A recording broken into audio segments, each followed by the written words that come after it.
ವೀಕ್ಷಕರೇ, ಮತ್ತೊಂದು ಹೊಸ ಮಾಹಿತಿಯೊಂದಿಗೆ ತಮಗೆಲ್ಲರಿಗೂ ಸರ್ವಜ್ಞಾನ ಫಾರ್ ಯು ಯೂಟ್ಯೂಬ್ ಚಾನಲ್ಗೆ ಸ್ವಾಗತ. ಈ ಒಂದು ವಿಡಿಯೋದಲ್ಲಿ ತಮಗೆ ಬಹಳ ಖುಷಿ ತರುವಂಥ ಒಂದು ವಿಚಾರನ ನಾನು ನಿಮಗೆ ತಿಳಿಸ್ಕೊಡ್ತಾ ಇದ್ದೇನೆ.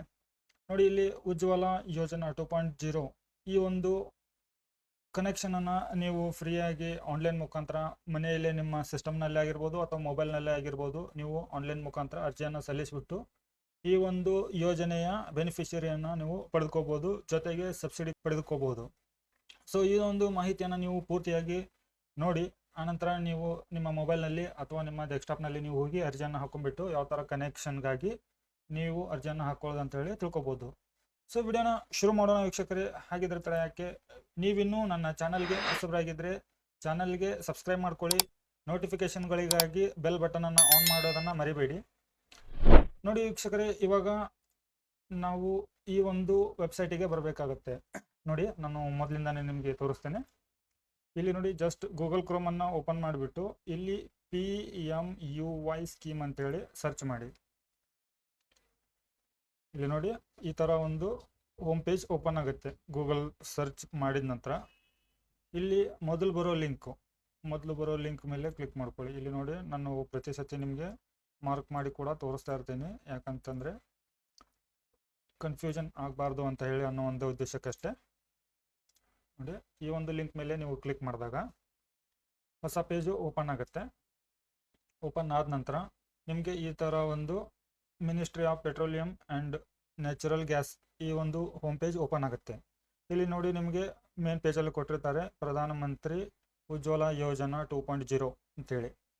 ಸೊ ಈ ಒಂದು ಯೋಜನೆಗೆ ನೀವು ಬೆನಿಫಿಷಿಯರಿ ಅಥವಾ ಈ ಒಂದು ಯೋಜನೆಯ ಗ್ಯಾಸನ್ನು ನೀವು ಉಚಿತವಾಗಿ ಹೇಗೆ ಪಡೆದುಕೊಳ್ಬೇಕು ಅಂತಂದರೆ, ಇಲ್ಲಿ ನೋಡಿ, ನಾನು ನಿಮಗೆ ಮಾರ್ಕ್ ಮಾಡಿ ತೋರಿಸ್ತಾ ಇರ್ತೀನಿ. ಸೊ ಅವಾಗವಾಗ ಅಬ್ಸರ್ವ್ ಮಾಡ್ತಾ ಇರಿ. ಇಲ್ಲಿ ನೋಡಿ, apply for new Ujjwala 2.0 connection ಅಂತ ಇದೆ. ಇದ್ರ ಮೇಲೆ ನೀವು ಕ್ಲಿಕ್ ಮಾಡಬೇಕಾಗತ್ತೆ. ಇಲ್ಲಿ ಕ್ಲಿಕ್ ಮಾಡಿದ ನಂತರ ನಿಮಗೆ ಇಲ್ಲಿ ನೋಡಿ ಎಲಿಜಿಬಿಲಿಟಿ ಕ್ರೈಟೀರಿಯಾಗಳನ್ನು ಇಲ್ಲೇ ಕೊಟ್ಟಿರ್ತಾರೆ. ಇದನ್ನು ಸ್ವಲ್ಪ ಪೂರ್ತಿಯಾಗಿ ಓದಿ, ಯಾರು ಗಡಿಬಿಡಿಯಲ್ಲಿ ಅರ್ಜಿಯನ್ನು ಸಲ್ಲಿಸಲಿಕ್ಕೆ ಹೋಗಬೇಡಿ, ಓಕೆನಾ. ಸೊ ನಿಮ್ಮ ಎಲಿಜಿಬಿಲಿಟಿ ಕ್ರೈಟೀರಿಯಾ ಏನಿದೆ ಅದನ್ನು ಓದ್ಕೊಂಡ್ಬಿಟ್ಟು ನಂತರ ನಿಮ್ಮ ಹತ್ರ ಅಂತ್ಯೋದಯ ಕಾರ್ಡು ಮತ್ತು BPL ಕಾರ್ಡು ಇದು ಯಾವುದಿದ್ರೂ ಕೂಡ ನೀವು ಇಲ್ಲಿ ಅರ್ಜಿಯನ್ನು ಸಲ್ಲಿಸ್ಬೋದು. ಇಲ್ಲಿ ಕೊಟ್ಟಿದ್ದಾರೆ ನೋಡಿ, ಈ ಒಂದು ಮಾಹಿತಿಯನ್ನು ನೀವು ಪೂರ್ತಿಯಾಗಿ ಓದ್ಕೊಳ್ಳಿ. ನಂತರ ನಿಮಗೆ ರಿಕ್ವೈರ್ಮೆಂಟ್ ಇರುವಂಥ ಡಾಕ್ಯುಮೆಂಟ್ಗಳು ಇಲ್ಲಿ ನೋಡಿ, KYC ಆಗಿರಲೇಬೇಕು ನಿಮ್ಮ ಆಧಾರ್ ಕಾರ್ಡಿಗೆ. ಸೊ ಇದು ಒಂದೊಂದಾಗಿಯೇ ನೀವು ಪೂರ್ತಿಯಾಗಿ ಓದಿ. ನಾನು ಜಸ್ಟ್ ಇಲ್ಲಿ ನಿಮಗೆ ಅರ್ಜಿಯನ್ನು ಸಲ್ಲಿಸೋದು ಹೇಗೆ ಅಂತೇಳಿ ತಿಳಿಸ್ಕೊಡ್ತಾ ಇದ್ದೀನಿ. ಸೊ ಇನ್ನೂ ನಿಮ್ಗೆ ಏನಾದರೂ ಡೌಟ್ ಇತ್ತಂದರೆ ನೆಕ್ಸ್ಟ್ ವಿಡಿಯೋದಲ್ಲಿ ನಾನು ಕ್ಲಿಯರ್ಲಿ ನಿಮಗೆ ತಿಳಿಸ್ಕೊಡ್ತೀನಿ. ಇಲ್ಲಿ ನೋಡಿ, ಇವಾಗ ನೀವು ಅರ್ಜಿಯನ್ನು ಸಲ್ಲಿಸಬೇಕು ಅಂತಂದರೆ ಇಲ್ಲಿ ನೋಡಿ ಕೊಟ್ಟಿದ್ದಾರೆ, click here to apply new Ujjwala 2.0 connection. ಈ ಒಂದು ಲಿಂಕ್ ಮೇಲೆ ಕ್ಲಿಕ್ ಮಾಡಿದರೆ ನಿಮಗೆ ಇಲ್ಲಿ 3 ಕನೆಕ್ಷನ್ ಅಂದರೆ 3 ಏಜೆನ್ಸಿಗಳ ಒಂದು ಲಿಂಕು ಓಪನ್ ಆಗುತ್ತೆ. ಇಲ್ಲಿ ನೋಡಿ, ಇಂಡಿಯನ್ ಗ್ಯಾಸ್ ಇದೆ, ಭಾರತ್ ಗ್ಯಾಸ್ ಇದೆ, HP ಗ್ಯಾಸ್ ಇದೆ. ಈ 3ರಲ್ಲಿ ನಿಮಗೆ ಯಾವ ಏಜೆನ್ಸಿಯಿಂದ ಅಥವಾ ನಿಮಗೆ ಯಾವ ಕಂಪನಿಯ ಗ್ಯಾಸ್ ಬೇಕು ಅಂತ ಅನ್ನೋದನ್ನು ನೀವು ಈ 3ರಲ್ಲಿ ಕನೆಕ್ಷನನ್ನು ನೀವು ಸೆಲೆಕ್ಟ್ ಮಾಡ್ಕೋಬೋದು. ಒಂದು ಇಂಡಿಯನದ್ದು ಬೇಕಾ ಅಥವಾ ಭಾರತ್ ಗ್ಯಾಸ್ ಬೇಕಾ ಅಥವಾ HP ಗ್ಯಾಸ್ ಬೇಕಾ, ನಿಮಗೆ ಈ 3ರಲ್ಲಿ ಯಾವುದು ನಿಮಗೆ ಬೇಕೋ ಅದ್ರ ಮೇಲೆ ನೀವು ಜಸ್ಟ್ ಕ್ಲಿಕ್ ಮಾಡಿದರೆ ಸಾಕು. ಈ ಒಂದು ಲಿಂಕು ನಿಮಗೆ ರೀಡೈರೆಕ್ಟ್ ಆಗಿಬಿಟ್ಟು ಯಾವ ಕಂಪನಿ ಗ್ಯಾಸನ್ನು ನೀವು ಸೆಲೆಕ್ಟ್ ಮಾಡಿರ್ತೀರೋ ಆ ಒಂದು ವೆಬ್ಸೈಟಿಗೆ ರೀಡೈರೆಕ್ಟ್ ಆಗಿ ಓಪನ್ ಆಗುತ್ತೆ. ಸೊ ಇಲ್ಲಿ ಈ ಥರ ಒಂದು ಹೋಮ್ ಪೇಜಲ್ಲಿ ಮೈ ಗ್ಯಾಸ್ ಅಂದರೆ ನೀವು ಸೆಲೆಕ್ಟ್ ಮಾಡ್ಕೊಂಡಿರೋ ಯಾವ ಕಂಪ್ನಿ ಇದೆಯೋ ಆ ಗ್ಯಾಸಿಗೆ ಬಂದಿದ್ದು ಹೋಮ್ ಪೇಜಿಗೆ ನಿಂತಿದೆ. ಸೊ ಇಲ್ಲಿ ನೋಡಿ, ಕನೆಕ್ಷನ್ ಟೈಪ್ ಇದೆ, ರಿಜಿಸ್ಟ್ರೇಷನ್ ಆರ್ ಕನೆಕ್ಷನ್ ರಿಕ್ವೆಸ್ಟ್. ಇಲ್ಲಿ 2ರಲ್ಲಿ ಕನೆಕ್ಷನ್ ಟೈಪ್ಸ್ ಇದೆ. ಇಲ್ಲಿ ರೆಗ್ಯುಲರ್ ಕನೆಕ್ಷನ್ ರಿಜಿಸ್ಟ್ರೇಷನ್ ಇದೆ. ನಂತರ ನಮಗೆ ಬೇಕಾಗಿರೋದು ಉಜ್ವಲ ಬೆನಿಫಿಷಿಯರಿ ಕನೆಕ್ಷನ್. ಸೊ ಇದನ್ನು ನಾವು ಉಜ್ವಲ ಬೆನಿಫಿಷಿಯರಿ ಕನೆಕ್ಷನ್ ಅಂತ ಹೇಳಿ ಸೆಲೆಕ್ಟ್ ಮಾಡ್ಕೋಬೇಕು. ನಂತರ ಇಲ್ಲಿ ನೋಡಿ ಕನ್ಸೆಂಟ್ ಕೊಟ್ಟಿದ್ದಾರೆ. ಈ ಒಂದು ಕನ್ಸೆಂಟಿಗೆ ನಾವು ಇಲ್ಲಿ ಟಿಕ್ ಮಾರ್ಕ್ ಹಾಕಿಬಿಟ್ಟು ಜಸ್ಟ್ ವೇಟ್ ಮಾಡಿ, ನೆಕ್ಸ್ಟ್ ಪೇಜ್ ಓಪನ್ ಆಗುತ್ತೆ.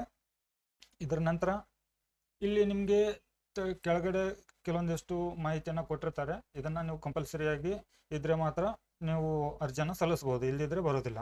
ಇಲ್ಲಿ ನಿಮ್ಮ ಆಧಾರ್ ಕಾರ್ಡಿಗೆ ಮೊಬೈಲ್ ನಂಬರು, KYC, ಬ್ಯಾಂಕಿಗೆ KYC ಅದೆಲ್ಲ ಆಗಿರಲೇಬೇಕು.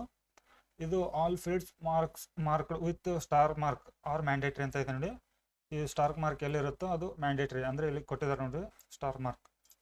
ಇಲ್ಲಿ ನೇಮ್ ವಾಯ್ಸ್ ಅನ್ನೋದಕ್ಕಿಂತ ನಾವು ಲೊಕೇಶನ್ ವಾಯ್ಸನ್ನು ಸೆಲೆಕ್ಟ್ ಮಾಡ್ಕೊಳ್ಳೋಣ. ನಂತರ ಸ್ಕ್ರೋಲ್ ಡೌನ್ ಮಾಡಿ ಇಲ್ಲಿ ನಿಮ್ಮ ಡಿಸ್ಟಿಕನ್ನು ಸೆಲೆಕ್ಟ್ ಮಾಡ್ಕೊಳ್ಳಿ. ನಂತರ ನಿಮ್ಮ ಡಿಸ್ಟಿಕನ್ನು ಸೆಲೆಕ್ಟ್ ಮಾಡ್ಕೊಳ್ಳಿ. ನಂತರ ನಿಮ್ಮ ಏಜೆನ್ಸಿ, ನಿಮ್ಮ ಹತ್ತಿರದ ಏಜೆನ್ಸಿ ಯಾವುದಿದೆ ಅದನ್ನು ಸೆಲೆಕ್ಟ್ ಮಾಡ್ಕೊಳ್ಳಿ. ಫಾರ್ ಎಕ್ಸಾಂಪಲ್ ನಾನು ಇದನ್ನು ಇವಾಗ ಸೆಲೆಕ್ಟ್ ಮಾಡಿದ್ದೀನಿ. ಇದರ ನಂತರ ನೆಕ್ಸ್ಟ್ ಮೇಲೆ ಕ್ಲಿಕ್ ಮಾಡ್ಕೊಳ್ಳಿ. ಇಲ್ಲಿ ನೋಡಿ ವೀಕ್ಷಕರೇ, ಇಂಪಾರ್ಟೆಂಟ್ ಪೇಜ್ ಓಪನ್ ಆಗಿದೆ. ಇಲ್ಲಿ ನಾನು ನಿಮಗೆ ಯಾವುದೇ ಥರ ಟೈಮ್ ವೇಸ್ಟ್ ಮಾಡೋದಿಲ್ಲ. ಈ ಒಂದು ಯೋಜನೆಗೆ ಅರ್ಜಿಯನ್ನು ಸಲ್ಲಿಸಬೇಕಂದ್ರೆ ರಿಕ್ವೈರ್ಮೆಂಟ್ ಇರುವಂಥ ಡಾಕ್ಯುಮೆಂಟ್ಗಳು ಆಲ್ರೆಡಿ ನಿಮಗೆ ತೋರಿಸಿದ್ದೀನಿ. ನಂತರ ಇಲ್ಲಿ ಇಂಪಾರ್ಟೆನ್ಸ್ ಬೀಳೋದಂತಂದರೆ ಆಧಾರ್ ಕಾರ್ಡ್ ಬೀಳುತ್ತೆ. ಆಧಾರ್ ಕಾರ್ಡನ್ನು 12 ಅಂಕಿ ನಂಬರನ್ನು ಇಲ್ಲಿ ಹಾಕಿಬಿಡಿ. ನಂತರ ಆಧಾರ್ ಕಾರ್ಡ್ದಲ್ಲಿ ಇರುವಂಥ detail, full name, date of birth, select cost, ನಿಮ್ಮ ಕಾಸ್ಟ್ ಯಾವುದು ಏನಿದೆ ಅದನ್ನೆಲ್ಲ ಸೆಲೆಕ್ಟ್ ಮಾಡ್ಕೊಳ್ಳಿ. ಇಲ್ಲಿ OBCನ, ಅದರ್ಸ, SC STನ ಯಾವುದಿದೆ ಸೆಲೆಕ್ಟ್ ಮಾಡ್ಕೊಳ್ಳಿ. ನಂತರ ನಿಮ್ಮ ರೇಷನ್ ಕಾರ್ಡ್ ಡೀಟೇಲನ್ನು ನೀವು ಕೂಡ ಇಲ್ಲಿ ಎಂಟ್ರಿ ಮಾಡಬೇಕಾಗತ್ತೆ. ಇಲ್ಲಿ ರೇಷನ್ ಕಾರ್ಡ್ ಇಶ್ಯೂ ಆಗಿರೋ ಡೇಟನ್ನು ಸೆಲೆಕ್ಟ್ ಮಾಡ್ಕೊಳ್ಳಿ. ನಂತರ ಇಲ್ಲಿ ರೇಷನ್ ಕಾರ್ಡ್ ನಂಬರನ್ನು ಎಂಟ್ರಿ ಮಾಡಿ. ಇಲ್ಲಿ ಚೆಕ್ ಡೂಪ್ಲಿಕೇಟ್ಸ್ ಅಂತ ಇದೆ, ಇದ್ರ ಮೇಲೆ ಇನ್ನೊಂದ್ಸತಿ ನೀವು ನಿಮ್ಮ ರೇಷನ್ ಕಾರ್ಡ್ ನಂಬರನ್ನು ವೆರಿಫೈ ಮಾಡಬೇಕಾಗತ್ತೆ. ಇಲ್ಲಿ ನೋಡಿ ಕನೆಕ್ಷನ್ ಅಡ್ರೆಸ್, ಕಾಂಟ್ಯಾಕ್ಟ್ ಇನ್ಫಾರ್ಮೇಷನ್. ಈ ಒಂದು ಕನೆಕ್ಷನನ್ನು ನೀವು ಹಳ್ಳಿಯಲ್ಲಿ ತೊಗೊಳ್ತಾ ಇದ್ದೀರಾ ಅಥವಾ ಸಿಟಿಯಲ್ಲಿ ತೊಗೊಳ್ತಾ ಇದ್ದೀರಾ ಅದನ್ನು ಸೆಲೆಕ್ಟ್ ಮಾಡ್ಕೊಳ್ಳಿ. ಸೆಲೆಕ್ಟ್ ಮಾಡ್ಕೊಂಡ ನಂತರ ನಿಮ್ಮ ಆಧಾರ್ ಕಾರ್ಡ್ದಲ್ಲಿ ಇರುವಂಥ ಒಂದು ಅಡ್ರೆಸ್ಸನ್ನು ನೀವು ಇಲ್ಲಿ ಫಿಲಪ್ ಮಾಡಬೇಕಾಗತ್ತೆ. ನೋಡಿ ಡಿಸ್ಟಿಕ್ ಯಾವುದಿದೆ ಅದನ್ನು ಸೆಲೆಕ್ಟ್ ಮಾಡ್ಕೊಳ್ಳಿ. ಇದರ ನಂತರ ಇಲ್ಲಿ ನಿಮ್ಮ ಇಮೇಲ್ ID, ನಂತರ ಆಧಾರ್ ಕಾರ್ಡಿಗೆ ಲಿಂಕ್ ಇರುವಂಥ ಮೊಬೈಲ್ ನಂಬರು, ಇವೆಲ್ಲ ಕಂಪಲ್ಸರಿ ನೀವು ಮ್ಯಾಂಡೇಟ್ರಿಯಾಗಿ ಫಿಲಪ್ ಮಾಡಲೇಬೇಕು ವೀಕ್ಷಕರೇ. ನಾನು ಇಲ್ಲಿ ನಿಮಗೆ ಜಸ್ಟ್ ಮಾಹಿತಿಯನ್ನು ಕೊಡ್ತಾ ಇದ್ದೀನಿ, ಯಾವುದೇ ಲೈವ್ ಆಗಿ ಅರ್ಜಿಯನ್ನು ಹಾಕ್ತಾ ಇಲ್ಲ. ಯಾಕಂದರೆ ಇದು ನಿಮಗೆ ಮಾಹಿತಿ ಯಾವ ಥರ ಕೊಡ್ತಾ ಇದ್ದೀನಿ ಅಂತಂದರೆ, ನೀವು ವಿಡಿಯೋನ ನೋಡಿಬಿಟ್ಟು ಒಂದೊಂದಾಗಿ ಅಬ್ಸರ್ವ್ ಮಾಡಿಬಿಟ್ಟು ಅರ್ಜಿಯನ್ನು ಸಲ್ಲಿಸ್ಬೋದು. ನಾನು ನಿಮಗೆ ಲೈವ್ ಆಗಿ ಅಪ್ಲಿಕೇಶನನ್ನು ಒಂದು ನೆಕ್ಸ್ಟ್ ವಿಡಿಯೋದಲ್ಲಿ ಹಾಕಿ ತೋರಿಸ್ತೇನೆ. ನಿಮ್ಗೆ ಏನಾದರೂ ಗೊತ್ತಾಗದೇ ಇದ್ದರೆ ಕಮೆಂಟ್ ಮಾಡಿ, ನೆಕ್ಸ್ಟ್ ವಿಡಿಯೋದಲ್ಲಿ ನಿಮಗೆ ಲೈವ್ ಆಗಿ ಅರ್ಜಿಯನ್ನು ಸಲ್ಲಿಸಿಬಿಟ್ಟು ತೋರಿಸ್ತೇನೆ. ನಂತರ ನೋಡಿ ಇದೆಲ್ಲ ಬಾಕ್ಸನ್ನು, ಸ್ಟಾರ್ ಮಾರ್ಕ್ ಇರುವಂಥ ಎಲ್ಲ ಬಾಕ್ಸನ್ನು ನೀವು ಕಂಪಲ್ಸರಿಯಾಗಿ ಫಿಲಪ್ ಮಾಡಲೇಬೇಕು. ನಂತರ particular of the bank account, ಅಂದರೆ ನಿಮ್ಮ ಅಕೌಂಟಿಗೆ ಆಧಾರ್ ಕಾರ್ಡ್ ನಂಬರನ್ನ ಲಿಂಕ್ ಮಾಡಿದರೆ ಅಥವಾ ಮಾಡಲೇಬೇಕು, ಅದೇ ನಂಬರನ್ನು ನೀವು ಇಲ್ಲಿ ಹಾಕಬೇಕು, ಆಧಾರ್ ಕಾರ್ಡ್ ನಂಬರನ್ನು. ನಂತರ ನಿಮ್ಮ ಬ್ಯಾಂಕ್ ಅಕೌಂಟಿನ MICR ಕೋಡು ಮತ್ತು ಇಲ್ದಿದ್ರೆ IFSC ಕೋಡ್, ಇಲ್ಲೊಂದು ಸತಿ ಇಲ್ಲೊಂದು ಸತಿ 2 ಸತಿ ಕನ್ಫರ್ಮ್ ಮಾಡಿ. ಬ್ರಾಂಚ್ ಯಾವುದಿದೆ ಅದೇ ಆಟೋಮೆಟಿಕ್ ಆಗಿ ತೊಗೊಳುತ್ತೆ. ನಂತರ ಇಲ್ಲಿ ಅಕೌಂಟ್ ನಂಬರನ್ನು 2 ಸತಿ ಕನ್ಫರ್ಮ್ ಮಾಡಿ, ಬ್ಯಾಂಕ್ ಹೆಸರನ್ನು ಇಲ್ಲಿ ಕನ್ಫರ್ಮ್ ಮಾಡಿ. ನಂತರ ಇಲ್ಲಿ LPG ಕನೆಕ್ಷನ್ ಡೀಟೇಲ್, ಇಲ್ಲಿ ನಿಮಗೆ ಯಾವ ಕನೆಕ್ಷನನ್ನು ನೀವು ತೊಗೊಳ್ತಾ ಇದ್ದೀರಾ, 5 kg ಬೇಕಾ ಅಥವಾ 5 kg ಡಬಲ್ ಬೇಕಾ, 2 ಕನೆಕ್ಷನ್ ಯಾವುದು ಬೇಕೋ ನೀವು ಇಲ್ಲಿ ಸೆಲೆಕ್ಟ್ ಮಾಡ್ಕೋಬೋದು. ಓಕೆನಾ. ಇದರ ನಂತರ ಇಲ್ಲಿ ನೋಡಿ ಇಂಪಾರ್ಟೆಂಟ್ ಮಾಹಿತಿ ಇದು. ಇಲ್ಲಿ ಪ್ರೂಫ್ ಆಫ್ ಅಡ್ರೆಸ್ಸಿಗೆ, ಇಲ್ಲಿ ನೋಡಿ ಪ್ರೂಫ್ ಆಫ್ ಅಡ್ರೆಸ್ಸಿಗೆ ನೀವು ಆಧಾರ್ ಕಾರ್ಡ್ ಕೊಡ್ತಿರೋ ಅಥವಾ ಬ್ಯಾಂಕ್ ಪಾಸ್ಬುಕ್ ಕೊಡ್ತಿರೋ ಅಥವಾ ಬ್ಯಾಂಕಿನ ಸ್ಟೇಟ್ಮೆಂಟ್ ಕೊಡ್ತಿರೋ, ವೋಟರ್ ID ಕೊಡ್ತಿರೋ, ಯಾವುದಾದ್ರೂ ಒಂದನ್ನು ನೀವು ಇಲ್ಲಿ ಸೆಲೆಕ್ಟ್ ಮಾಡಿಬಿಟ್ಟು ಆ ಮಾಹಿತಿಯನ್ನು ನೀವು ಇಲ್ಲಿ ನಂಬರನ್ನು ಹಾಕಬೇಕಾಗತ್ತೆ. ನೀವು ವೋಟರ್ ID ಸೆಲೆಕ್ಟ್ ಮಾಡ್ತಿರೋ ಅಥವಾ ರೇಷನ್ ಕಾರ್ಡ್ ಸೆಲೆಕ್ಟ್ ಮಾಡ್ತಿರೋ ಅದರದ್ದು ನಂಬರನ್ನು ನೀವು ಇಲ್ಲಿ ಹಾಕಬೇಕಾಗತ್ತೆ. ನಂತರ ಇಲ್ಲಿ ಡಾಕ್ಯುಮೆಂಟನ್ನು ಅಪ್ಲೋಡ್ ಮಾಡಬೇಕಾಗತ್ತೆ. ಅದು ಕಂಡೀಷನ್ಸ್ ಇದೆ. ಇಲ್ಲಿ ಎಲ್ಲ ಡಾಕ್ಯುಮೆಂಟ್ಗಳು 300 KB ಕಡಿಮೆ ಇರಬೇಕು. ನಂತರ photo should be less than, ಇಲ್ಲಿ ಡಾಕ್ಯುಮೆಂಟ್ಗಳು ಇದು ಫೋಟೋ ಶುಡ್ ಬಿ 50 KB, ಅಂದರೆ 50 KB ಕಡಿಮೆ ಇರಬೇಕು. ಇಲ್ಲಿ ಈ ಡಾಕ್ಯುಮೆಂಟ್ಗಳೆಲ್ಲ ಹತ್ರ ಫೋಟೋ ಈ ಫಾರ್ಮೆಟಲ್ಲಿ ಇರಬೇಕು. JPG, JPEG, ZIP, PNG, PDF, ZIP file, ಇದಿಷ್ಟು ಫಾರ್ಮೆಟಲ್ಲಿ ಮಾತ್ರ ಡಾಕ್ಯುಮೆಂಟ್ಗಳು ಇಲ್ಲಿ ಅಪ್ಲೋಡ್ ಆಗುತ್ತೆ. ಇಲ್ಲಿ ನೋಡಿ ನಾನು ನಿಮಗೆ ಒಂದು ಎಕ್ಸಾಂಪಲ್ ತೋರಿಸ್ಕೊಡ್ತೇನೆ. ಇದು ಆಧಾರ್ ಕಾರ್ಡನ್ನು ಸೆಲೆಕ್ಟ್ ಮಾಡಬೇಕು. ಇಲ್ಲಿ ಸೆಲೆಕ್ಟ್ ಫೈಲ್ ಅಂತ ಇದೆ ನೋಡಿ, ಇದರ ಮೇಲೆ ಕ್ಲಿಕ್ ಮಾಡಿದರೆ ಸಾಕು, ಇಲ್ಲಿ ಇರೋ PDF ಅನ್ನು ನೀವು ಅಪ್ಲೋಡ್ ಮಾಡ್ಬೋದು. ಇಲ್ಲಿ ನೋಡಿ ಅಪ್ಲೋಡ್ ಆಗ್ತಾಯಿದೆ. ಸೊ ಪ್ರತಿಯೊಂದು ಈ ಥರ ಗ್ರೀನ್ ಕಲರಲ್ಲಿ ಅಪ್ಲೋಡ್ ಆಗಬೇಕು ಇಲ್ಲಿ.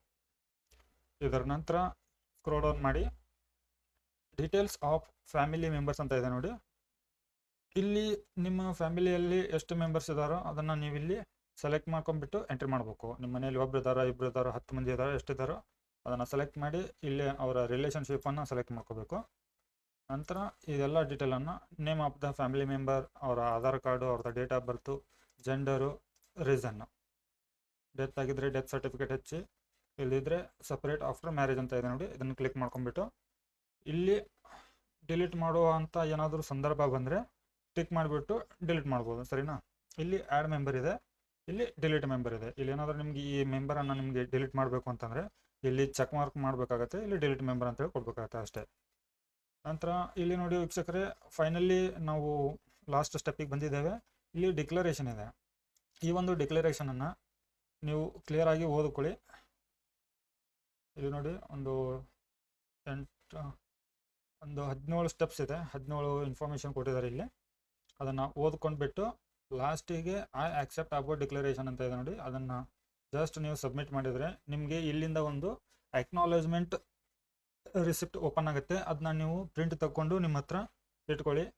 ಕನೆಕ್ಷನ್ HP ಕನೆಕ್ಷನಲ್ಲಿ ಇರುತ್ತೋ ಏಜೆನ್ಸಿ, ಸೊ ನೀವು ಅಲ್ಲಿ ಹೋಗಿಬಿಟ್ಟು ಕಾಂಟ್ಯಾಕ್ಟನ್ನು ಮಾಡ್ಬೋದು. ಸೊ ವೀಕ್ಷಕರೇ, ಈ ಒಂದು ಮಾಹಿತಿ ತಮಗೆ ಕ್ಲಿಯರ್ಫುಲ್ಲಿ ನಾನು ನಿಮಗೆ ತಿಳಿಸ್ಕೊಟ್ಟಿದ್ದೀನಿ.